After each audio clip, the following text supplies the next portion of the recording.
అప్పుడే cinema begin అయిపోయినట్టు.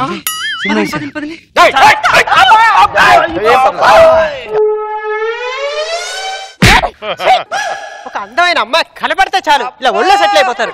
నువ్వు అందమైన అమ్మాయి అంటే పిండేసిన టూత్ పేస్ట్ లో మొహం నువ్వు.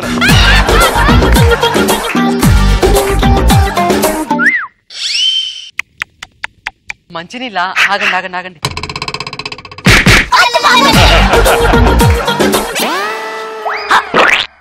ఇటు ఇది నోరాడిస్తుందంటే డైనోసారు.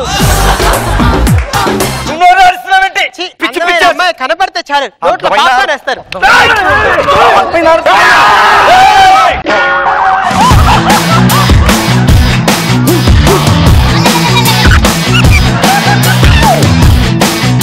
నా దృష్టిలో కొత్తిమీర నువ్వు ఒక్కటే. ఎందుకంటే కొత్తిమీర కూరంతా అయిపోయిన తర్వాత పైన ఫ్లేవర్ కోసం జల్లుతారు. సొసైటీలో మొగుడనేవాడు ఒకడు ఉండాలి కాబట్టి నిన్ను ఆ ఫ్లేవర్ గా వాడుకున్నా.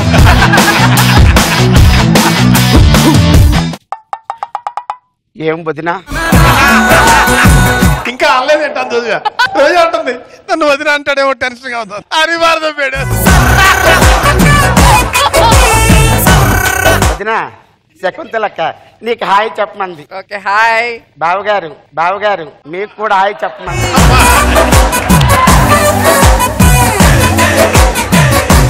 అది ఒకటే టేస్ట్ ఎంత అప్పటి నుంచే చూస్తున్నా. ఏంటదే నిన్నేంట్రా? అది అట్ట చెప్పకూడదు, ఇట్ట కాదు ఇట్టని చెప్పాలా. ఆర్పి రాకేష్ విడిపోయారు కదా, ఇద్దరికి తేడా ఏంటి? ఆడేమో డబ్బులేవాడు, వీడేమో రెస్పెక్ట్, వీడు ముడిగాలేదు, వీడు చచ్చిపోతున్నాను, వీడు.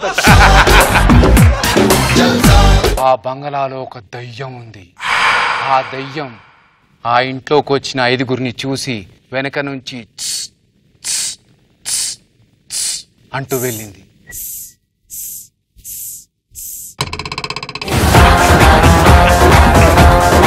రాకేష్ గారు చెప్పండి. నాకు ఒక చిన్న డౌట్ అండి. ఏంటో?